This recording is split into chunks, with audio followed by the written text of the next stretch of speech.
Olá, tudo bem com você? Espero que sim. Aqui quem fala é o Daniel da Bsearch e hoje a gente vai falar um pouquinho sobre XJS Community Edition. Um pouquinho não, a gente vai falar bastante, porém em vários vídeos. E eu já vou te adiantar que a gente vai colocar o índice de tempos aqui na descrição de vídeo e também na tela para você se localizar melhor, porque os vídeos serão longos e eu sei que é meio chato você assistir um vídeo longo sem ter alguma forma de se localizar aí. Então você pode assistir um pouquinho hoje, terminar depois, mas a ideia é para que você se localize e também você possa pular o conteúdo, o item específico, caso você já saiba do que eu vou falar com você. E o primeiro item que a gente vai falar hoje é o que é o XJS Community Edition. O XJS Community Edition, ele é uma iniciativa da Sencha justamente para atingir aqueles desenvolvedores freelances, o pessoal que tem como hobby aprender uma nova linguagem de programação e quer fazer alguma coisa aí, então não necessariamente está fazendo isso aí para sobreviver, mas sim para aprender.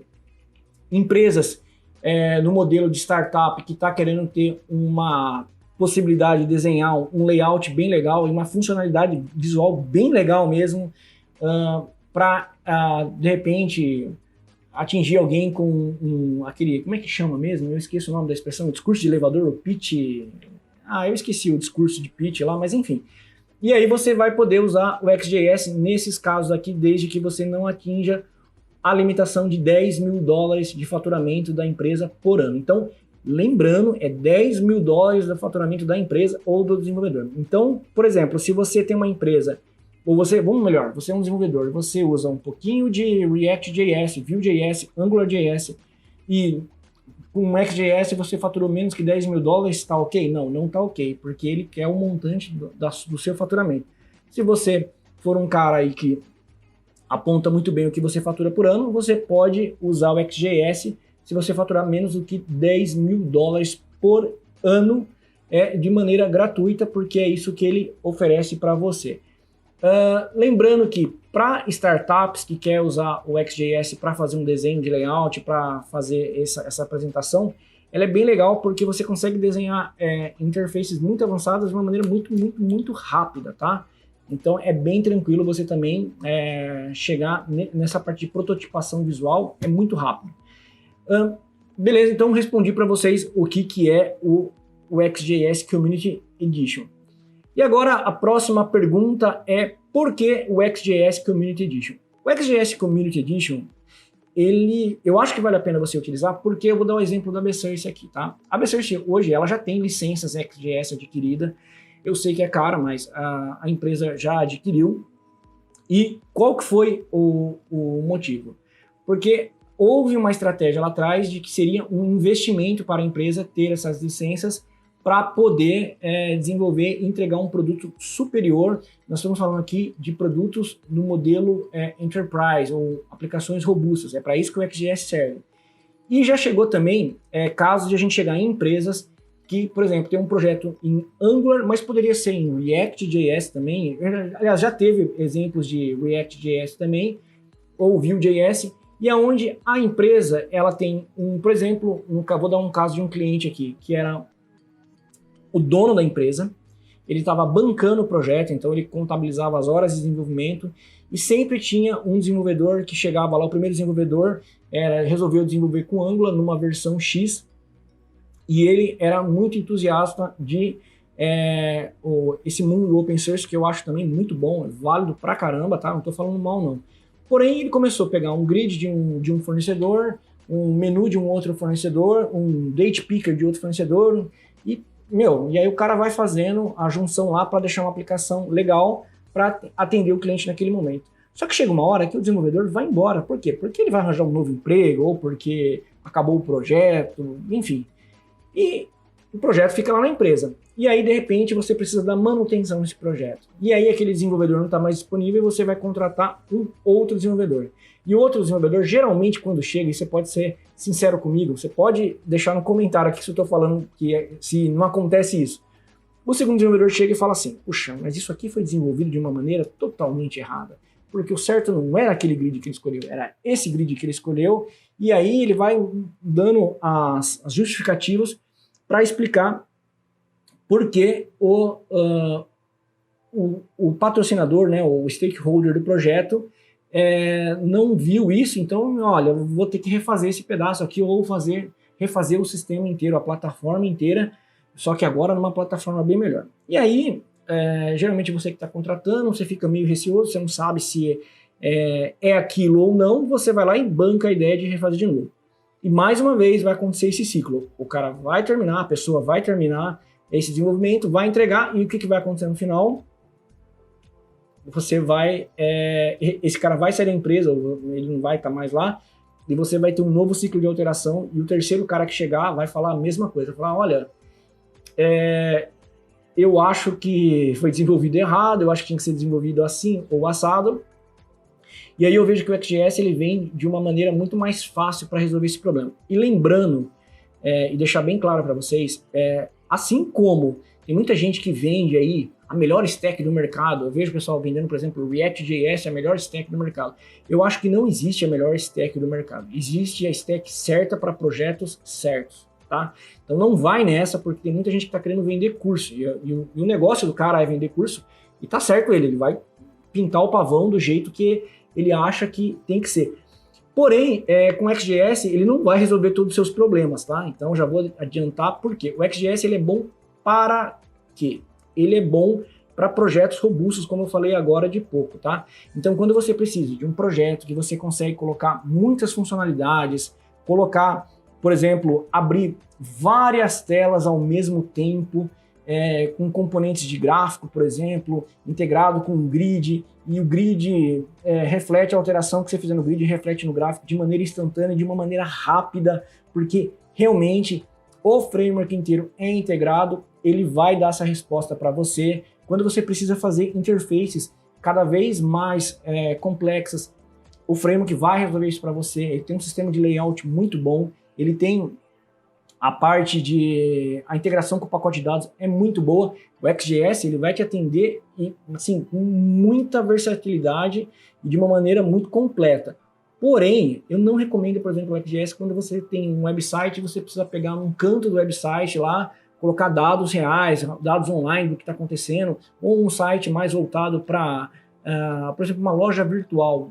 Não acho que o XJS é o framework ideal para esse caso. Você tem coisas melhores aí no mercado. Então, por isso que eu falo para vocês, você tem a ferramenta certa para o tipo de projeto que lhe é apresentado. O desafio que chega para você, você pode escolher. Isso é React, isso é Vue.js, isso é Angular. Eu entendo que, por exemplo, o Angular e o React e o Vue.js, eles até de certa forma, eles concorrem entre si porque são soluções até de certa forma similar. Porém, o React.js agora no momento, ele tem esse apoio, já faz um tempo que ele já tem o apoio do Facebook, ele está mais em evidência. Mas eu espero ter respondido o porquê do XJS. Agora, a próxima pergunta que eu deixei aqui separado para discutir com vocês é por que o XJS não teve essa fama? Tá? Então, por que o XJS não é um framework famoso? Ele não é um framework famoso porque ele sempre foi pago. Então as empresas sempre tiveram esse preconceito de investir, e na época eu entendo porque a licença era muito cara. Eu lembro da época do XJS há um tempo atrás, que você não conseguia comprar uma licença de XJS, o mínimo que você tinha que comprar era de 5 desenvolvedores. Então era muito caro, em dólar ainda, era mais caro ainda. Agora a Sencha passou por um processo novo, ela foi comprada pela Idera, porque eu acredito, eu não tenho os números abertos da Sencha, porém eu acredito que ela está com dificuldades de venda do produto. Então ela reformulou totalmente como é que o produto é vendido. E nessa reformulação, então teve mudança de preço, resumindo, baixou o preço, né? Então reformulação enfim, baixou o preço, lançou novos produtos para conseguir atingir essa galera que desenvolve com React.js e com Angular, porque agora tem o produto React e tem o produto Angular. Ou seja, você pode usar os componentes do XJS nos seus projetos, Angular ou React.js, e tem também o Web Components, que é um produto que eles colocam lá para você conseguir encaixar em outros frameworks. Por exemplo, o Vue.js você consegue usar o Web Components tranquilinho, tá? E por quê? Agora a Sencha está começando a correr atrás do prejuízo, porque sempre foi caro. Então passou muito tempo e o React.js, por exemplo, que é um framework fantástico, o Angular também, que eu acho, eu trabalhei muito com o Angular também, você consegue ter um retorno visual muito bom, porque você consegue produzir interfaces avançadas também ali. Era gratuito e o Angular, na época, acho que estava sendo patrocinado ou mantido, eu não sei se, eu estou um pouco distante, mas eu não sei se estava sendo mantido pela Red Hat ou pela Google, eu não lembro agora, mas tinha uma empresa grande por trás do Angular e o React tem o Facebook por trás, então por isso você consegue ver a diferença dessas empresas que apoiam o projeto e põem em evidência, põem no holofote. É lógico, todo mundo vai consumir esse projeto. Então, fica aqui a dica para você que é discípulo de React.js ou de Angular ou de algum framework, que são excelentes frameworks também e tem os seus lugares certos, mas vale a pena você conhecer o XJS Community Edition, que é uma versão gratuita. Então você pode quebrar um pouquinho desse preconceito e tentar desenvolver a aplicação de um jeito diferente, tá? Agora eu vou responder uma outra pergunta que me fazem bastante, com relação à curva de aprendizado do XJS. O XJS ele não tem uma curva de aprendizado muito complexa, tá? E eu já vou emendar alguns conceitos e algumas dúvidas que já me perguntaram, falando o seguinte: mas eu preciso saber HTML, porque eu já ouvi falar que parece que eu não digito quase nada de HTML no XJS. Sim, é verdade, você usa muito pouco HTML, mas não significa que você está abdicado de conhecer HTML. É mandatório que você conheça HTML para você entrar no mundo web. Não tem como, né? Porque você precisa, no mínimo, de um HTML básico para você poder utilizar o XJS. E também, responder emendando uma outra resposta aí, é que o CSS você altera muito pouco no XJS. Concordo também, mas agora na versão nova, né? Antes na versão 4, era um pouquinho mais difícil você fazer as alterações de CSS, porque já era com Sass, mas agora na versão nova, eles facilitaram bastante esse processo de você fazer modificações através de CSS e até, de repente, criar o seu próprio tema e associar ele na sua aplicação. Então, o que acaba acontecendo? Você tem uma versatilidade gráfica muito grande, porém, nem sempre você está mexendo com HTML, praticamente é quase que zero. É bom para você saber o que ele está gerando lá na ponta. A gente vai produzir outros conteúdos, por exemplo, de maus exemplos de alinhamento de componente, de como que você vai colocar lá na tela, como você vai desenvolver sua funcionalidade, porém, é bom que você saiba disso também, tá? Então a gente vai para ação agora aí, vai colocar a mão na massa, mas eu espero ter esclarecido para vocês esses itens iniciais, e aí com a mão na massa aí, entrando em ação, a gente vai saber um pouquinho mais do início desse XJS Community Edition. Bem, chegou a parte que eu mais gosto aqui, que é começar a entrar em ação aqui e fazer o download, fazer a instalação e começar a codificar a nossa primeira versão do XJS Community Edition.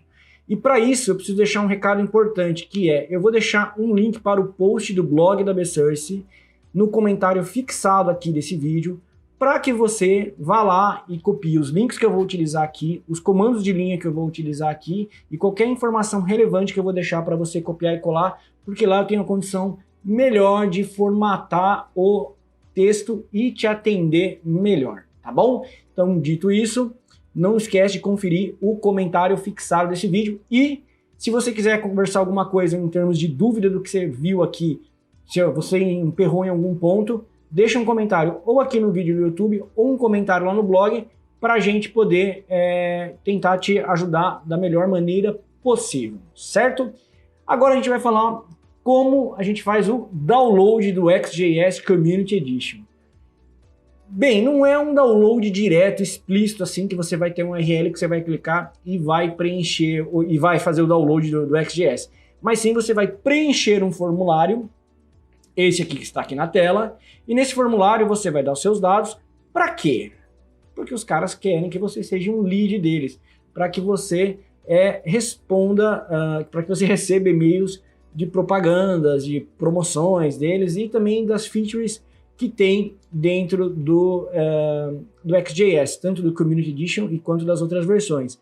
Eu vou falar para vocês que eles não mandam muito e-mail, tá? É bem de boa receber o e-mail deles, é muito pouco mesmo, então acho que não vai fazer tanta diferença para você ter mais um cara mandando e-mail para você.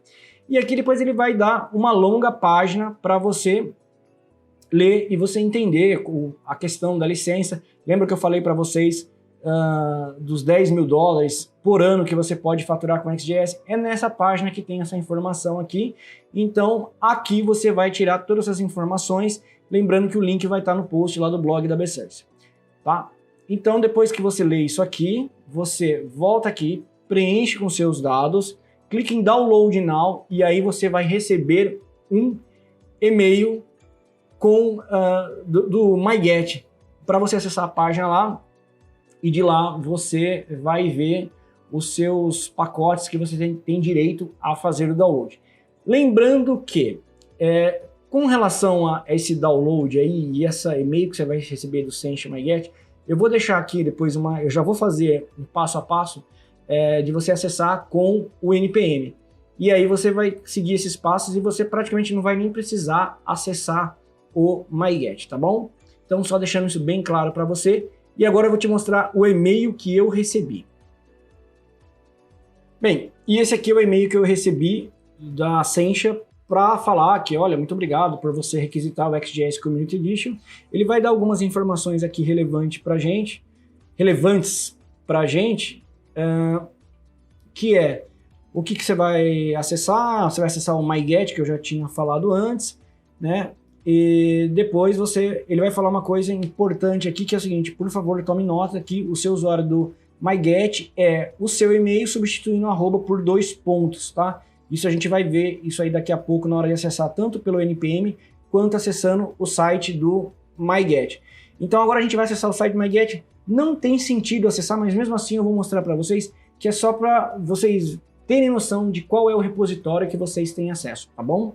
Esse aqui é o MyGet, o site de repositórios que eu falei para vocês, e é interessante porque nós vamos utilizar primeiro o NPM, porém se você souber utilizar outros repositórios de código, você vai conseguir acessar essa versão do Sencha normalmente. Porém, eu vou pelo NPM e eu vou mostrar para vocês aquela questão de trocar o meu... tô digitando aqui o meu e-mail, tá? E aí vocês vão ver que vocês têm apenas, de todos os feeds que vocês podem ter aqui, o Sencha Bot Community, tá? E aí, aqui que ele vai falar para você quais são os repositórios. Aqui, ó, no Feed Details, a gente vai ter aqui o NuGet, NPM, Bower, Maven, Bzix, Composer, Python, RubGen e Activity. Activity eu acho que não é nenhum repositório não, mas enfim. Até o RubGen eu conheço aqui. E aí você vai ver como é que você vai instalar aqui. Então eu vou deixar essas informações aqui escondidas aqui para vocês não verem, assim como já deixei o meu login. Mas daí em diante vocês vão ter noção de como é que funciona o NPM para você acessar. Então eu vou passar agora os próximos passos para você fazer a instalação do Sencha via NPM. Então agora a gente vai para o processo de instalação do XJS Community Edition. E para isso eu preciso deixar um aviso de quais softwares você precisa ter antes instalado na sua máquina aí para você poder prosseguir. Você vai precisar do Node.js instalado aí, porque o NPM é uma ferramenta do Node.js. Eu não vou ficar explicando aqui que é o Node.js, depois você pode procurar aí na internet que você vai encontrar excelentes conteúdos para falar disso. Você vai precisar também do Java 8 para cima, o Java 8 e o 11. Eu vou deixar esses links lá naquele post do blog que eu falei para você baixar, caso você não tenha ele aí. E o NPM que você vai rodar é a versão 6 para cima, tá? Ele já vem junto com o Node.js, mas só para você se balizar aí do que você vai precisar. E aí a gente vai precisar então agora rodar um primeiro comando de linha aqui, que você vai falar para o seu NPM que o escopo @sencha das bibliotecas que você for instalar você quer que ele baixe lá do MyGet, ok? Então para isso eu vou pegar aqui, eu já tenho uma colinha pronta aqui, que vai facilitar a minha vida. Eu vou colar aqui, ó que bonitinho, vou dar um Enter, vou digitar o meu usuário, lembrando da regra do arroba lá, que eu falei para vocês. Ok, então agora eu estou logado no escopo @sencha, enviando ele para o sencha.myget.org, tá? E agora, o que a gente vai fazer aqui? A gente vai instalar o XGen. O XGen faz parte do pacote do Open Tooling da Sencha. O que é o Open Tooling? Na verdade, é uma iniciativa que eles estão se aproximando de comandos NPM, para você, por exemplo, instalar as bibliotecas utilizando o NPM, para você rodar o seu projeto utilizando o NPM. Para quem trabalhava com XJS do modo antigo, que era com Sencha CMD, você conseguia fazer isso aí tranquilamente pelos comandos de linha lá do Sencha CMD. Na verdade, você tem o mesmo potencial de comandos do Sencha CMD aqui no Open Tooling, tá? Então vamos lá. Para instalar o XGen, que é o comando aqui, eu também tenho uma colinha para não ter problemas aqui e perder tempo na hora de fazer o meu vídeo. Vou colar aqui. npm install -g @sencha/xgen. Então esse @sencha é o que vai fazer a nossa mágica aí de buscar lá do MyGet. E esse comandinho aqui, ele tende a demorar um pouquinho, tá? Até ele instalar aí para vocês.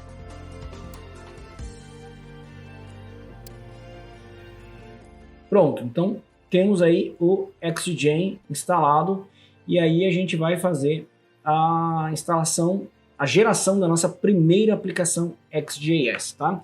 Então, para isso eu vou digitar XGen, tá? app, que é o que ele está falando ali, -i, tá? Ele está falando ali menos interactive, porém a gente vai no -i, que é a mesma coisa, tá bom? Então, vamos lá. Isso aqui, na verdade, é um assistente que ele vai falar para você como que você vai rodar a sua aplicação. Então aqui, ele colocou aqui para a gente o JSON padrão da aplicação, que ele está falando como é que vai ser gerado, né? Se eu quero utilizar, se eu quero ver o package.json padrão, eu posso falar que sim, vou falar que sim, só para a gente ver o que ele vai colocar aqui. Então ele vai falar o que está sendo gerado aqui. Ele pergunta se eu quero criar o meu package JSON igual ao padrão. Eu vou falar que não, tá? Porque assim eu vou poder gerar as minhas próprias informações aqui. Qual que é o nome que eu quero dar para minha aplicação? Então eu vou colocar aqui appbs de bsource, ok? Vou dar um Enter. Aqui ele vai falar assim, qual é o template que eu quero para rodar a minha aplicação. Use as setas, as teclas de seta para se localizar. Eu posso escolher um nome de diretório ou eu posso vir aqui, make a selection from a list, que é aqui que a gente vai, tá? E aqui a gente pode escolher Modern Desktop, Universal Modern ou Modern Desktop Minimal. A gente vai escolher a primeira opção, que é a opção mais próxima da versão Classic do XJS. Aí,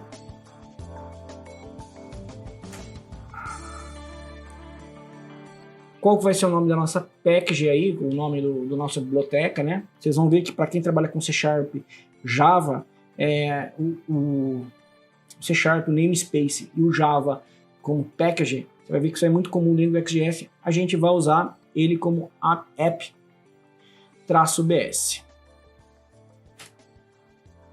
Qual vai ser a versão da aplicação? 0.01.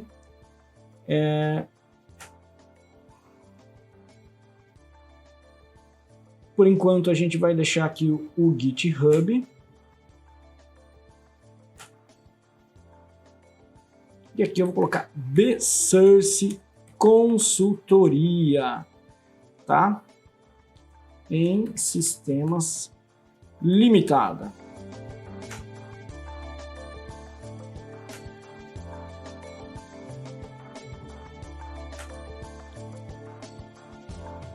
E por enquanto eu vou deixar desse jeito aqui.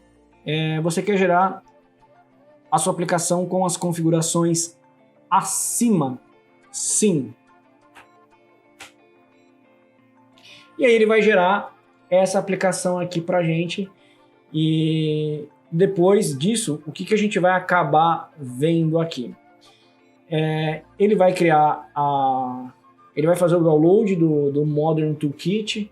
Ele vai gerar tudo bonitinho o diretório aqui pra gente. Como nós já estamos com o Visual Studio Code aberto para poder já colocar um pouco de mão no código aí depois que ele acabar de instalar, ele está gerando a estrutura de diretórios e arquivos aqui. E aí a gente vai ver o que está acontecendo aqui em termos de alteração. Então o package.json tá lá, que é a nossa... Eu vou até diminuir aqui um pouquinho.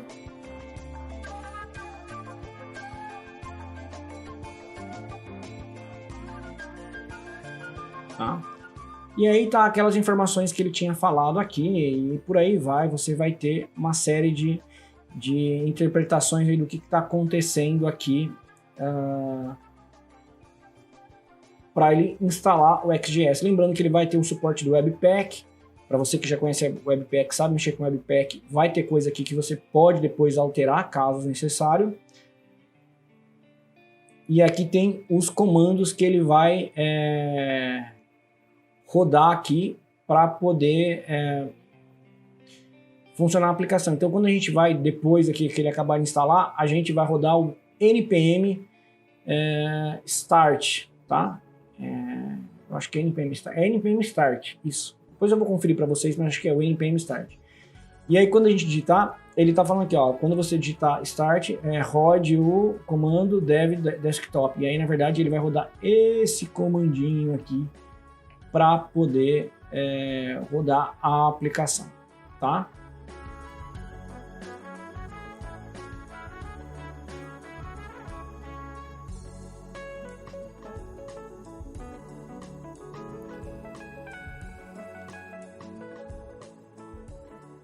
Depois, com a mágica da edição, a gente chegou muito rápido aqui, né? Eu coloquei para acelerar o vídeo aí porque eu sabia que ia demorar um pouquinho. Então, agora aqui que a gente está com o prompt do PowerShell aqui, o terminal do PowerShell, pronto para a gente poder, para nós podermos iniciar esse código que ele gerou aqui para a gente, eu vou pegar o meu próximo comando que eu já tenho a minha cola também, que seria de mim sem as minhas colas aqui para poder rodar o nosso exemplo aqui. Eu vou lá colocar o meu npm.start, que na verdade é aquele comando que eu já tinha mostrado ali olhando o package.json anteriormente. Vamos lá. Esse processo aqui, para quem já desenvolveu com... Opa! Aqui tem um pequeno probleminha que eu errei. Não foi de propósito, mas foi bom que eu errei. Eu tenho que estar dentro do diretório appbs. Lembra que eu gerei ele? Então agora a gente vai rodar o comando. E aqui é aquele ponto lá que ele vai rodar o que eu falei no package.json, inclusive ele escreve aí para vocês, e aí daí em diante você vai começar a subir aí a aplicação, e ele vai fazer, para quem programava antigamente com Sencha CMD, o mesmo processo do Sencha App Watch, ou seja, ele vai começar a trabalhar para deixar a aplicação rodando para vocês.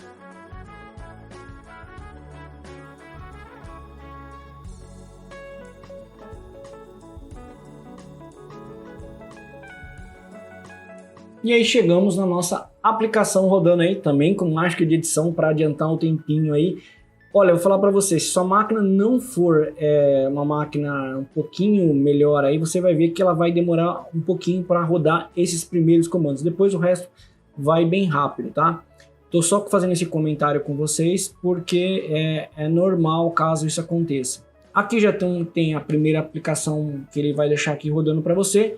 E agora, o que a gente vai fazer? Nós vamos para a codificação. Então, a gente já passou pelo processo de download, já passou pelo processo de instalação e agora nós vamos codificar esse exemplo aqui e a gente vai tentar extrair o máximo de coisas que a gente consegue extrair aqui desse exemplo, tá bom? Então, eu já volto para o Visual Studio Code e a gente já volta codificando já e alterando uma série de coisas aqui.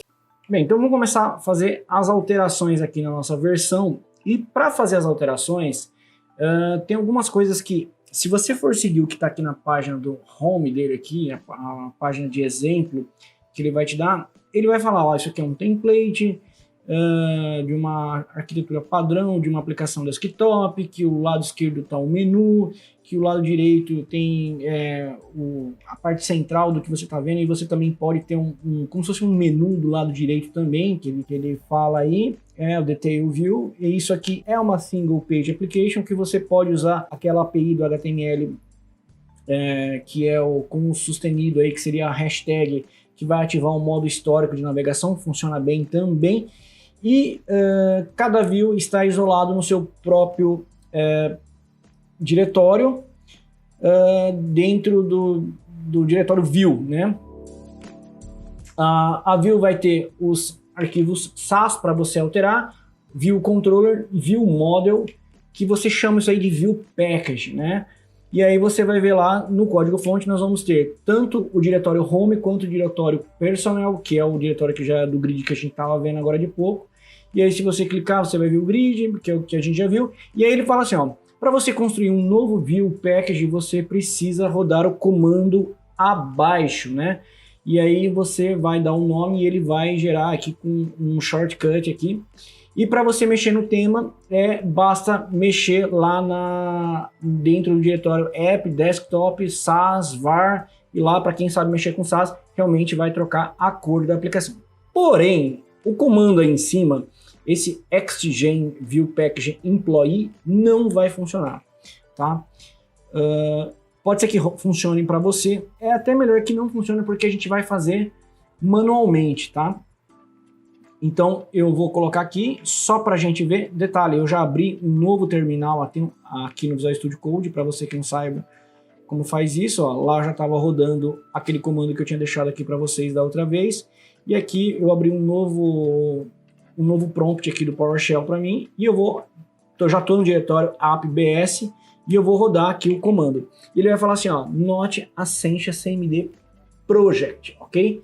Então, o que ele quer dizer com isso? Ele quer dizer para você que você não consegue rodar porque não é um comando Sencha, que não é um projeto Sencha, que não acha o arquivo app.json aí no diretório, porém já está aí. Se você der um dir.app.json, o diretório existe, o arquivo existe, então é meio que um bug aí dele que ele não está sabendo se localizar. Como eu disse para vocês, é melhor nós criarmos a nossa view para podermos ter uma noção de como que funciona. Eu vou fazer uma view muito básica agora, e aí você vai ver passo a passo como é que você adiciona uma view nesse exemplo aqui. Vamos lá, então eu vou fechar por enquanto esse terminal para não me atrapalhar. Eu estou colocando o Visual Studio Code aí de um tamanho maior aí, justamente para poder vocês enxergarem bem aí quem tá vendo esse vídeo pelo celular. E aí a gente vai ver aqui na estrutura de diretório, eu já deixei aberto aqui o que eu estava fazendo um teste aqui. Aqui ele tem a versão desktop, né? Então a gente vai vir no source aqui e dentro do view nós vamos ter as duas views lá, que é o que ele falou, o home, o main e o personal. Então nós vamos criar uma nova view aqui. Eu vou criar uma nova pasta e eu vou chamar essa pasta aqui de, vamos pensar aqui, eu vou copiar a ideia do personal só para a gente ver funcionando na mão aqui. Então eu vou chamar de pessoal, tá? Beleza. Então, o que ele falou? E isso é importante para você saber. Uma view do XGS, você precisa ter um model, um view model, um view controller e uma view. Praticamente é isso que você vai precisar. E aí você pode pensar comigo assim, mas tá, e se eu não precisar de uma view model, eu resolver tudo com view controller? Beleza, mas via de regra geral, se você começar a desenvolver, você vai esbarrar nessa estrutura desses 3 arquivos no mínimo, tá? No mínimo, para falar assim, é o mínimo. Então vamos pegar aqui o Personal View, que é o que ele abriu aqui pra gente, e nós vamos ter aqui já um grid, né? Que é o grid que ele gera aqui pra gente lá. E aí depois, com o tempo, a gente vai voltar nos próximos vídeos a detalhar melhor como é que funciona uma view, como é que você linka ela com um view controller, com um view model, como é que você linka eventos. Isso vai ficar um assunto para outro vídeo, porém hoje eu só vou criar mais ou menos a mesma estrutura aqui, tá? Então eu vou vir aqui, eu vou criar aqui o meu arquivo. E aqui na Bsearch nós trabalhamos um pouquinho diferente do que eles apontam ali como padrão. Eu não fico colocando o mesmo nome toda vez, mesmo estando dentro da pasta. Então eu vou dar uma sugestão aqui para você, chamar de view.js. Por que eu falo isso? Porque se você precisar copiar e colar uma view e modificar alguma coisa, é mais fácil porque você não precisa renomear os arquivos dentro desse diretório, tá? Então eu vou vir aqui, eu vou copiar tudo aqui.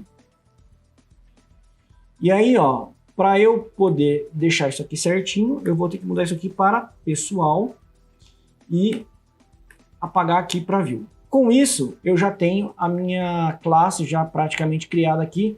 Lembrando que o que eu estou fazendo aqui é copiar e colar, e aqui já dá para você ter uma noção de estrutura de diretório, tá? Então tudo que tiver dentro de view, né?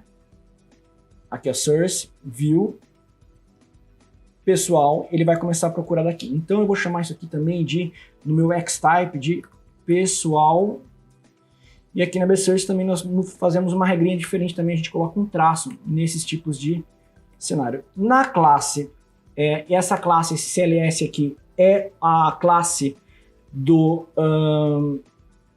CSS, que você vai colocar depois no arquivo SAS aqui. Tá? Então eu vou chamar de pessoal. Vou falar aqui que o meu controller é o pessoal-view controller, e aqui o meu view model é o pessoal-view model. E a minha store é a pessoal view store, e é aqui que a gente vai fazer uma alteração de dados para a gente ver que o que a gente está fazendo aqui vai refletir em ações concretas de alteração lá na frente, tá? Beleza, então agora eu vou vir aqui, eu vou copiar o meu view controller. Na verdade, eu vou fazer o seguinte, como eu já sei que eu vou copiar tudo isso aqui, eu vou vir aqui, Ctrl C, Ctrl V, e agora aqui eu vou mudar isso aqui para view.css, vou mudar isso aqui para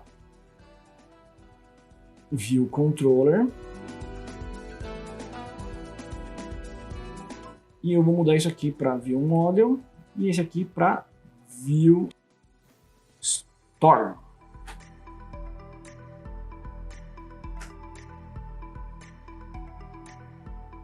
No meu view controller, então, o que eu vou fazer? Eu vou começar a dar aquele nome que eu falei para vocês aqui, pessoal. Deixa eu voltar aqui. Pessoal view controller, pessoal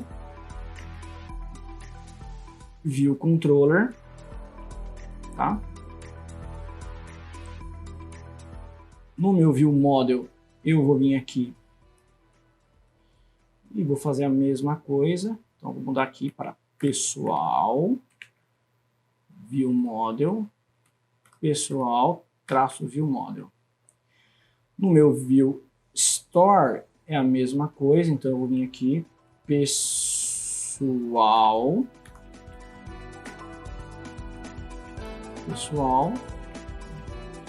view store, E aí lembrando que essa store aqui, como ela é uma store de exemplo, ela é um proxy de memória, a gente vai fazer vídeos novos para falar sobre o pacote de dados, e a proxy nada mais é do que um meio de comunicação com a fonte externa da aplicação. Aqui a fonte externa é a memória, e ele tem um grid aqui com os dados que ele está utilizando, tá?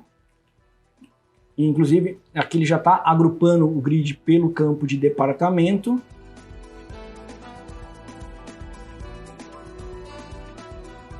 Então vamos conferir, alteramos o nome da store, view model, view.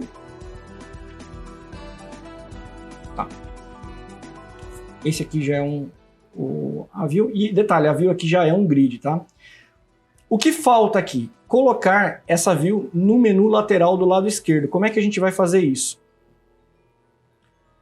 A gente vai lá no Home.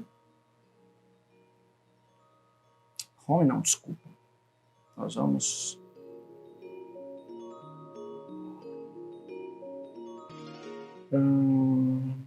na navegação. A gente vai então no menu View. Tá vendo? Ó, eu vou na navegação, achei a minha visualização de menu, e aí eu descobri que está na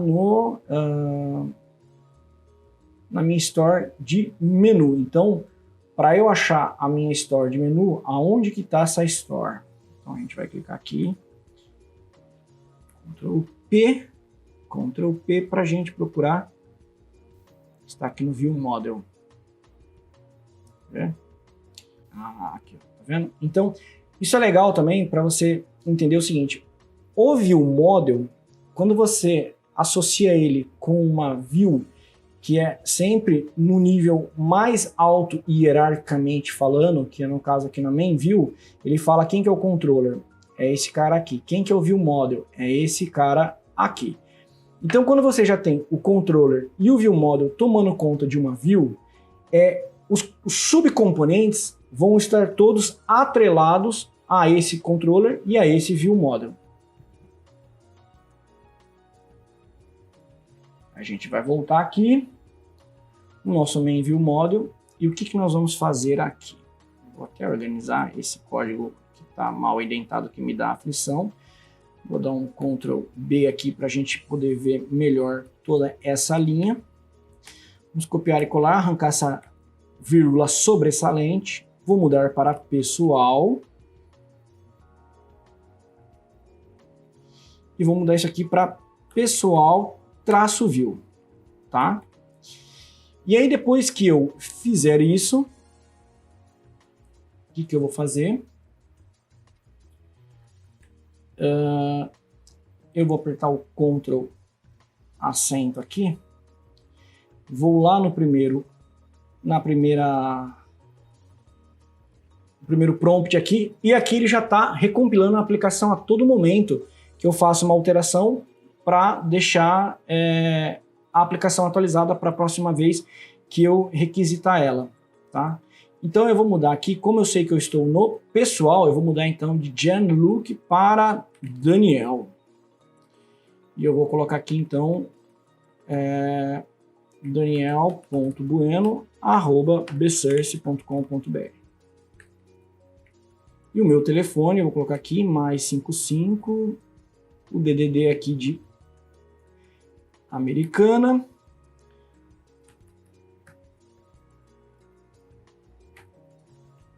E colocar um telefone fictício aqui, tá? E vou colocar aqui o Dalton também aqui. Qualquer dia a gente vai trazer o Dalton aqui no canal também. O telefone dele eu vou deixar assim, beleza? É só para a gente ter uma noção aqui, tá? Que a gente está alterando. Ó, salvei, quando eu salvo ele, recompila de novo a aplicação. A todo momento ele está recompilando para deixar disponível a aplicação. E aí você tem que sempre esperar essa mensagem aqui, Waiting for Changes. Essa é a mensagem que você tem que esperar. Essa mensagem aqui, ó, tá? Aí significa que está disponível disponível. Só que aí ele funciona já igual, por exemplo, o React.js, quando você pede para rodar a aplicação lá e toda vez que você altera, ela também recompila e ela também já reflete as alterações direto na versão final. É o que acontece aqui também. Então eu vou clicar aqui em pessoal e tem lá Daniel, o meu e-mail, o Dalton está ali embaixo com o e-mail dele também. E isso significa que eu consegui alterar já colocando uma nova view. Óbvio, eu copiei e colei, eu ganhei um tempo aqui, mais para fins didáticos para esse primeiro vídeo. O que eu vou fazer agora? Eu vou mexer com a parte visual, a parte de temas, tá? E aí que fica um negócio interessante para a gente poder analisar aqui. Lembra que eu copiei tudo aqui e eu coloquei em meu Vue.js aqui e eu falei que era pessoal Vue. Então eu nem me preocupei aqui em alterar aqui. Mas agora eu vou ver, para falar a verdade, eu nem sei o que eu altero aqui logo de cara. Mas eu vou fazer o seguinte. Eu vou tentar fazer aqui um background color light green. Vai ficar algo bem chamativo para a gente ver se vai funcionar ou não. Tá? Eu acho que não vai funcionar porque o background da view ela já vai vir de outro lugar, de outro componente. O detalhe é que ali embaixo você já está vendo no terminal que ele está recompilando esse fashion build completed em 8 segundos aqui. O que é isso aqui? É o Sass, é o compilador Sass que ele põe para recompilar aí o CSS da aplicação como um todo, e ele tem uma inteligência para que ele faz o bind desse arquivo com essa view para você poder fazer as alterações que você quer. Quando você quiser fazer uma alteração de CSS global, e aí você vai em outro lugar que a gente já vai falar daqui a pouco. Vamos ver se isso aqui funcionou? Vou aqui. Funcionou. Tá vendo? Para minha surpresa, funcionou. Eu achei que teria uma outra prioridade. E deve ter mesmo, tá? E aí ele simplesmente já substituiu logo de cara. Senão eu já ia fazer aquele truquezinho maroto do CSS, que é colocar aqui exclamação important. Aí eu saberia que eu queria forçar ele a aplicar essa cor de fundo, tá? Então, para você mexer com o CSS dessa view, você vai colocar aqui os pontos de alteração. Lembrando que o que eu falei no começo do vídeo com relação à parte de CSS, saber CSS, SAS ou não, é importante, é bom para você poder alterar, porém você consegue desenvolver boa parte da aplicação só com os temas padrões que o próprio XJS te fornece. Falando em tema padrão, nós vamos agora conhecer mais 2 lugares para poder alterar CSS aqui.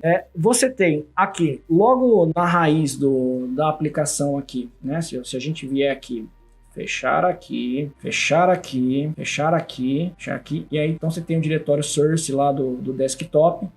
Dentro do application você tem um arquivo CSS vazio. Aqui é um dos pontos que você pode alterar e aqui você já pode colocar as variáveis do XJS para poder alterar ela, né? E aí depois, mais para frente, nós vamos ter vídeo aqui falando só sobre o tema do XJS, mas você pode alterar ela e refletir isso na aplicação como um todo. E aqui nós vamos para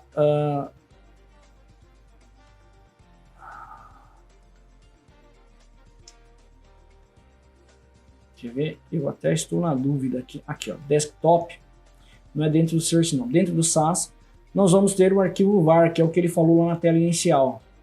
Aqui ele já vai gerar isso para você com essas cores aqui de tema. Então eu vou vir aqui, eu vou pegar esse red-ish aqui, que eu não sei o que é. Para mim parece um salmão, mas não é salmão também. E a gente vai ver como é que fica a cor. Ah lá, ele já recarrega a aplicação. Tá? Acho que não deu tempo dele fazer a recompilação, pegar aqui.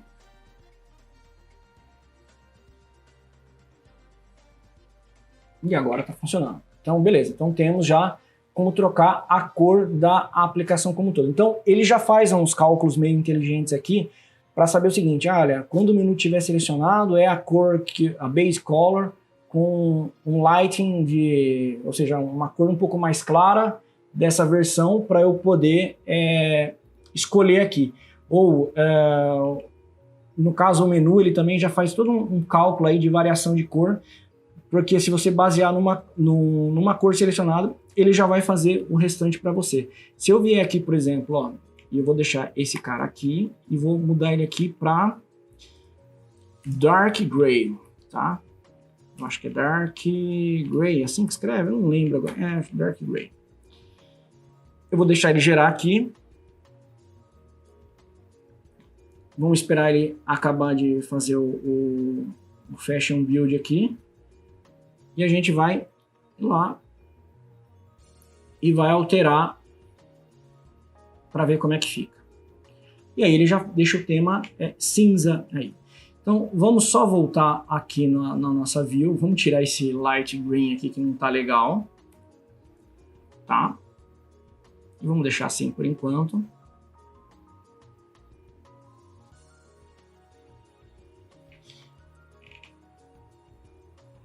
Então vocês viram que tem um delayzinho aí com a parte do CSS que ele nunca é no próximo carregamento, tá? Você tem que vir manualmente carregar de novo aqui, mas está funcionando esse grid aqui. Uma coisa, eu vou voltar de propósito só para vocês começarem a ver o que está acontecendo aqui.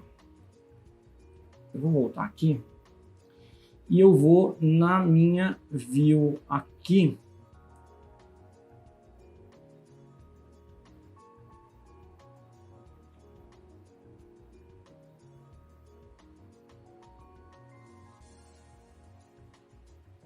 E não é nem na minha view. Eu quero ver um negócio, se eu consigo deixar pronto nesse vídeo aqui hoje. Toda vez que a gente gera uma nova view e põe para abrir ali, ele não está ocupando essa área toda aqui, ó. Pode ver que no fundo verde... Ah não, ele está ocupando sim. Eu acabei falando besteira. Eu ia falar que não está ocupando, mas porque é o fundo do grid. Se a gente for na View Store aqui,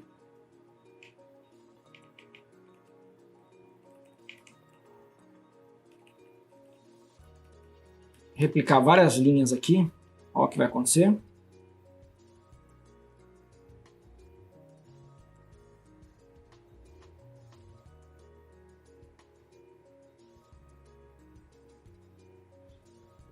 Realmente ele está ocupando espaço. Eu tinha falado besteira. Normal, tá? Às vezes eu não vou acertar tudo de primeira e vai acabar, infelizmente, acontecendo isso.